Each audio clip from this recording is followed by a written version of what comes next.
জীবন থেকে বলছি, হয়তো আমার, না হয় আপনার। পৃথিবীর সকল বাবা মা নিজের সন্তানকে অন্যদের সামনে সব সময় যোগ্যতা সম্পন্ন হিসেবেই উপস্থাপন করে।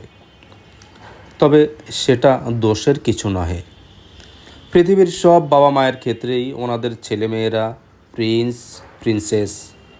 আপনি যেমন আপনার সন্তানের মঙ্গল কামনা করেন, তেমনি অন্যরাও তাদের সন্তানের মঙ্গল কামনা করেন।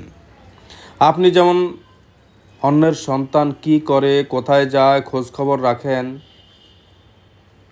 পরিশেষে সেগুলো নিয়ে হাসাহাসি করেন, ঠিক তেমনি আপনার সন্তানদেরকে নিয়েও কিন্তু ঠিক এই আপনার মতোই কিছু লোক ঠিকই হাসাহাসি করে, যা আপনি কস্মিন কালেও বুঝতে পারতেছেন না।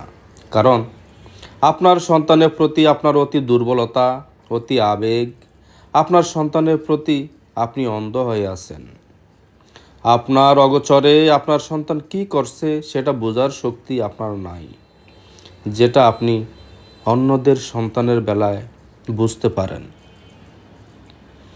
আপনার সন্তানের যেমন উজ্জ্বল ভবিষ্যৎ কামনা করেন, সেখানে বিপরীত চিত্র দেখা যায় অন্যদের সন্তানের বেলায়। এতে কি হয় জানেন? রিভেঞ্জ, এটা প্রকৃতিগতভাবেই চলে আসে। আপনি অন্যদের সন্তানকে নিয়ে ভালো চিন্তা করুন, ভালোবাসতে শিখুন, ঠিক তেমনি যেমনি আপনি আপনার সন্তানকে ভালোবাসেন।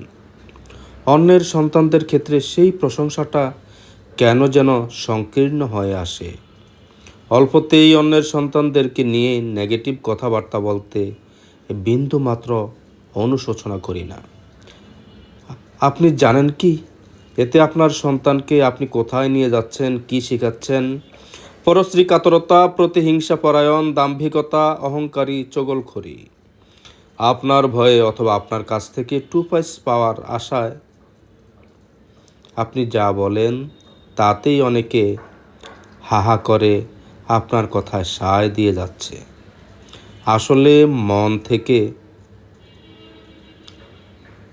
আপনাকে কেউ সায় দিচ্ছে না, আপনার এগুলো কেউই সাপোর্ট করে না। আসুন না, আপনি আমি আপনার সন্তানের হিতাকাঙ্ক্ষী, ঠিক তেমনি অন্যের সন্তানেরও হিতাকাঙ্ক্ষী হন। সেটা মুখে নয়, বাস্তবে প্রমাণ দিন। অন্যের সমালোচনা না করে আত্মসমালোচনা করুন,